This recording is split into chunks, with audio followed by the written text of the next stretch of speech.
Bonjour à toutes, bonjour à tous. Et nous poursuivons la réaction à chaud. John Travolta. Qui ne connaît pas John Travolta? Alors, personnellement, Travolta, c'est un peu comme Nicolas Cage. Pour moi, c'est, même si le film est nul, je le trouve bon. Voilà. Donc, ce mec, il a quelque chose qui fait que, même si le film est nul, je trouve toujours un truc parfait. Et aujourd'hui, on va s'intéresser, vous l'avez compris, on va voir un film de John Travolta, La mort à toute vitesse. Alors, comme vous, je me suis fait avoir par l'affiche. Je pensais que c'était un film d'action, voilà, genre vengeance, ce genre de conneries. Mais en fait, non, pas du tout. L'affiche, c'est une affiche mensongère. Alors, si vous me demandez pour... Alors, déjà, le mec à la chemise bleue, je l'ai mis un petit peu en congé. Parce que la vidéo sur Pee-wee nous a un peu fatigués, et surtout lui. Donc, il va être un petit peu en congé. Voilà. Donc, La mort à toute vitesse. Non, ce n'est pas un film d'action, enfin. Non, même pas, c'est pas un film d'action. En gros, c'est un biopic sur un milliardaire qui vendait des bateaux, des hors-ports, et qui a fait du trafic avec la mafia de Miami. Voilà, on va rentrer dans le détail. Donc, c'est réalisé par Jodie Scofield. Alors là, c'est la première fois que ça m'arrive, je vous jure. Je n'ai trouvé aucune info sur ce réal. Rien, nada, cutie. Rien. Je vous jure, c'est la première fois que ça m'arrive. J'ai rien trouvé sur ce réal. Je ne sais pas comment, je ne sais pas pourquoi. Aucune idée. Ou alors c'est un nom inventé, j'en sais rien. Voilà. Je sais qu'en cherchant sur internet, j'ai cru voir que c'était le réal qui avait fait le remake de Massacre à tronçonneuse en 2013 qui a réalisé ce film. Mais sinon, ce Johnny Scofield, inconnu au bataillon, je le trouve rare. Si vous trouvez quelque chose, dites-le moi en commentaire. Moi perso, j'ai rien trouvé. Donc, bah forcément, John Travolta, James Remar, Matthew Modine, Tom Sizemore, voilà, que ça fait un moment qu'on l'a pas vu.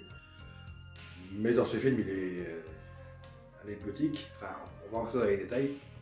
Et Anori Nasco, enfin, je sais pas, enfin, le gars qui jouait Sucré dans Prison Break. Alors, on va suivre Ben Aronoff, qui est donc un milliardaire dans les années 60 jusqu'à 87, le jour de sa mort, qui construit et vend des bateaux, des romans, des bateaux de course, lui-même qui aurait, qui a un film qui fait des courses de bateaux, qui a gagné beaucoup de prix, qui est multimilliardaire, qui est marié, pas pour longtemps,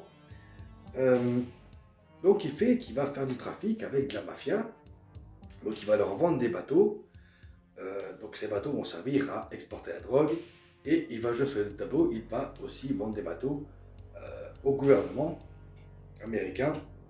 Et en 1987, il va se faire abattre dans sa voiture à la veille de paraître comme témoin.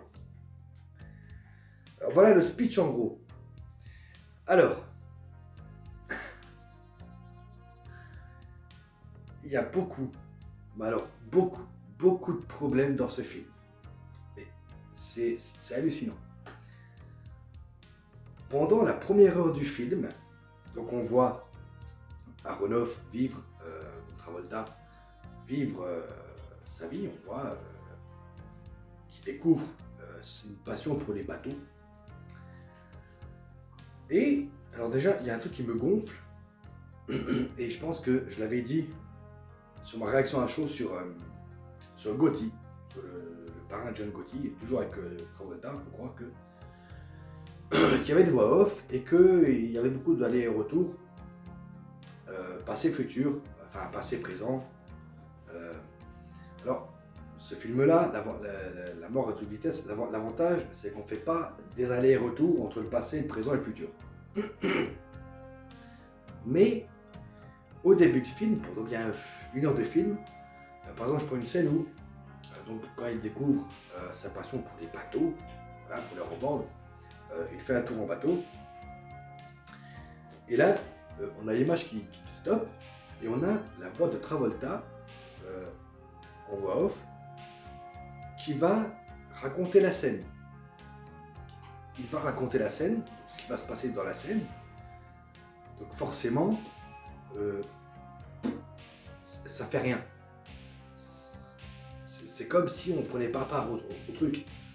Et pourtant, ce qu'il dit, il dit qu'il a adoré la vitesse, que machin, que ceci. On ne dit pas bien au passé. Non, quand on est face à la scène, ça marche pas. Ça marche pas parce que tout ce qu'il a raconté juste 2 secondes avant la scène, il se passe exactement ce qu'il raconte. Non, ça marche pas. Et pendant les 1 heure de film, le film fait 1h42, mais pendant 1 heure de film, ça va être ça. Et alors, je sais pas si c'est... Enfin, pour moi, le gros souci du film, c'est le scénario. Le scénario et le montage. Alors, je prends un exemple. Pour l'instant, c'est les voix off qui m'ont gêné en début de film. Alors, en milieu de film, quand la merde arrive, elle n'a plus. On va y arriver. Donc, au début du film, on a beaucoup de voix off qui nous racontent sa vie, enfin même pas, qui nous racontent la scène qu'on va voir. Alors, il me semble que j'avais déjà dit dans Gotti, ça ne marche pas. Voilà, moi la première heure du film, je ne suis pas rentré dedans, je ne me suis pas investi. Et le pire, c'est que, donc dans les années 60, on nous montre qu'il commence à faire du trafic avec la mafia de Miami. Mais, donc, on voit, pareil, le montage est incohérent parce que il commence à vendre des bateaux dans une scène.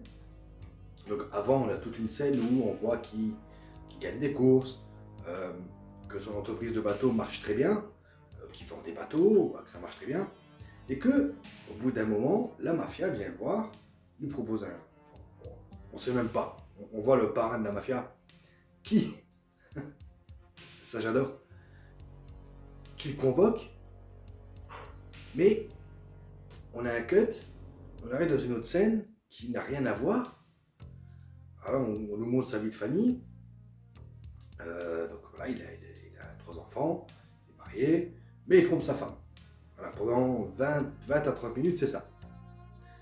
Ensuite, on revient sur son pacte avec la mafia. Donc là, on voit qu'il vend des bateaux à la mafia pour le trafic de drogue. C'est dit quelques scènes plus tard, hein, c'est pas dit là, mais voilà, il vend des bateaux à la mafia. Ensuite, on a le neveu du parrain de la mafia qui fait des magouilles, qui veut aussi courir dans des courses. Sauf que ça marche pas parce que le montage est incohérent. Voilà. Et je reviens toujours à Gotti. C'est le même souci que j'ai eu avec Gotti, c'est le montage. Le montage ne fonctionne pas. Le montage est incohérent. Mais là, c'est pire encore parce que là, on a carrément un défaut de scénario. Parce que on comprend rien. On comprend rien. Là où la voix off au début expliquait les scènes qu'on allait voir, ça ne servait à rien. À partir d'une heure de film où on n'a plus de voix off jusqu'à la fin du film, on comprend la moitié. Et c'est con parce que le film, dans sa dernière heure, est quand même plutôt pas mal. On rentre dans une espèce de film un peu mafieux. Voilà, Aronofsky veut s'en sortir. Parce que voilà, il a une nouvelle femme, un nouveau gosse. Alors, ne me demandez pas ce que sont devenus sa première famille, on ne sait pas. Mais il y a beaucoup de choses comme ça, c'est qu'il y a des éléments de sa vie qu'on nous montre, mais qu'au bout de quelques scènes plus loin, c'est mis de côté, on ne sait pas ce qui se passe, on ne sait pas ce qu'ils sont devenus, limite, on s'en fout. Et c'est con, parce que c'est ça le problème. Mais au bout de la deuxième heure, là on rentre vraiment dans le truc, voilà, où forcément il y a la merde, les stups qui enquêtent, où il soupçonne en premier temps Aronov de prendre les bateaux, mais lui qui n'a pas de preuves, on le laisse de côté. Ça aussi, je trouve un peu stupide, mais bref. Jusque quand la mafia est vraiment dans la merde, alors on commence à menacer, machin. C'est bourré d'incohérences, on comprend pas tout. Jusque vers les 20 minutes de la fin où ça devient un peu plus intéressant.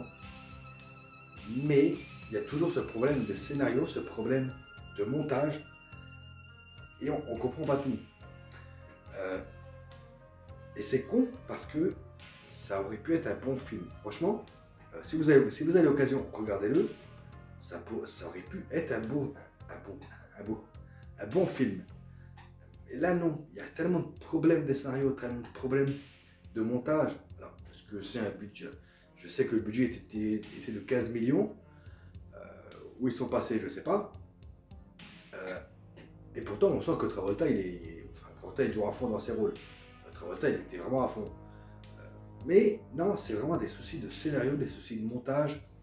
Et surtout à la fin, quand il se fait assassiner, quand Aronov se fait assassiner, là, on a la voix off qui revient.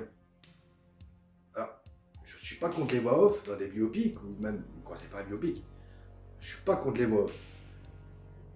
Mais quand le personnage est mort, et que c'est un biopic, et qu'on te parle, enfin que le personnage vous parle en voix off, au moment déjà qu'il vous parle au début de film, qu'il vous raconte la scène au passé, et qu'à la fin, quand on le voit mort par terre, il recommence à parler, je ressors encore des trucs, ça marche pas. Ah, c'est pas comme The Irishman où la voix off était bien montrée, bien utilisée. Là, non. Alors, peut-être que c'est un défaut de réal, peut-être que... Je sais pas. Mais franchement, ils auraient mis les moyens... Alors, on va me dire, oui, c'est un direct DVD. Direct DVD, c'est complètement débile. Non, alors là, je vous arrête tout de suite. Là, franchement, ceux qui me connaissent, vous savez que là-dessus, c'est comme pour les VF. Je suis un grand défenseur de la VF et je suis un grand défenseur des direct DVD. Il y a beaucoup de films direct DVD qui sont absolument géniaux. Voilà, je suis un peu fatigué. Il y a beaucoup de direct DVD qui sont géniaux. Il y en a d'autres qui sont complètement cassés, voilà. Ça peut être un défaut de réal, ça peut être un défaut de production, ça peut être un défaut de moyens. Mais généralement, les direct DVD, il y en a quand même pas mal qui marchent. Donc, donc la mort à toute vitesse, alors même le titre du film, à part pour faire écho au bateau, je ne comprends pas le titre du film.